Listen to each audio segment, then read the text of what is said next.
মন কৰিব স্নাতকোত্তৰ শ্ৰেণীৰ শিক্ষা এডিনবৰা বিশ্ববিদ্যালয় জ্যোতিপ্ৰসাদৰ শেষ নহল। তাৰ পাছত তেখেত বাৰ্লিনলৈ আহিল। বাৰ্লিনলৈ গৈ হিমাংশু ৰায়ৰ অধীনত তেখেতে চলচ্চিত্ৰৰ বিষয়ে অধ্যয়ন কৰিলে।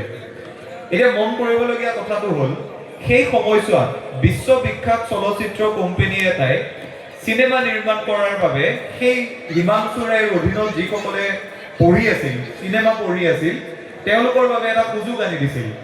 জ্যোতিপ্ৰসাদ আগৰৱালাই একেবাৰে কম বয়সতে ৰচনা কৰা যিখন আমি আটাই জনা নাট, আমি যিখন নাটৰ কথা তেওঁ অত্যন্ত কম বয়সত ৰচনা কৰিছিল, তাৰ পুনিত কুঁৱৰী নাটখন, এই নাটখন তেখেতে ইংৰাজীলৈ অনুবাদ কৰি সেই যিটো কম্পিটিশ্যন আছিল সেই কম্পিটিশ্যনটোত জমা দিছিল।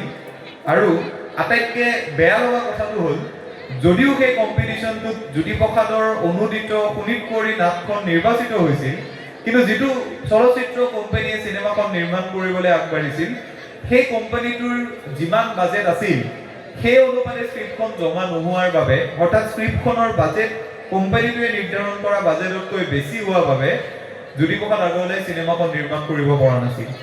এতিয়া আমি যদি কল্পনা কৰি চাওঁ, তেতিয়া যদি পুনিত কুঁৱৰীৰ সেই স্ক্ৰিপ্টখন, সেই চিত্ৰনাট্যখন গ্ৰহণ কৰা হ'লহেঁতেন, সম্ভৱতঃ ভাৰতৰ ভিতৰত প্ৰথমখন চিনেমা নিৰ্মাণ কৰা মানুহ জ্যোতিপ্ৰসাদ আগৰৱালা হ'লহেঁতেন। আমাৰ দুৰ্ভাগ্য, জাতিটোৰ দুৰ্ভাগ্য যে সেই সময়ছোৱাত সেই চিত্ৰনাট্যখন গ্ৰহণ কৰা নহ'ল। তাৰ পাছত সেই সময়ত এডিনবৰা বিশ্ববিদ্যালয়ত জ্যোতিপ্ৰসাদ আগৰৱালাই আহৰণ কৰা অভিজ্ঞতাৰ কথা ছাইদুল দাই ইতিমধ্যে কৈছে। কিদৰে তেওঁ বিশ্ববিখ্যাত ভাস্কৰ্য শিল্পী এপষ্টেইনৰ যেতিয়া ভাস্কৰ্যবোৰ দেখিছিল, এপষ্টেইনৰ ভাস্কৰ্যবোৰ দেখি জ্যোতিপ্ৰসাদে ভাবিছিল যে স্কটলেণ্ডতকৈ ধুনীয়া স্থাপত্য ভাস্কৰ্য পৃথিৱীত নাই। অসমৰ যেতিয়া নামঘৰটোলৈকে জ্যোতিপ্ৰসাদ আগৰৱালা অসমলৈ আহোঁতে সোমাই গৈছিল, নামঘৰৰ যেতিয়া কিউবিক ডিজাইনটো তেখেতে দেখিছিল, তেতিয়া তেখেতে দেখিছে যিটো বিলাতী ভূতৰ কথা, বিলাতী চাহাবৰ কথা, চাহাবী ভূতৰ কথা, সেই চাহাবী ভূতটো জ্যোতিপ্ৰসাদ আগৰৱালাৰ মনৰ পৰা বিৰাই লৰ মাৰিছিল।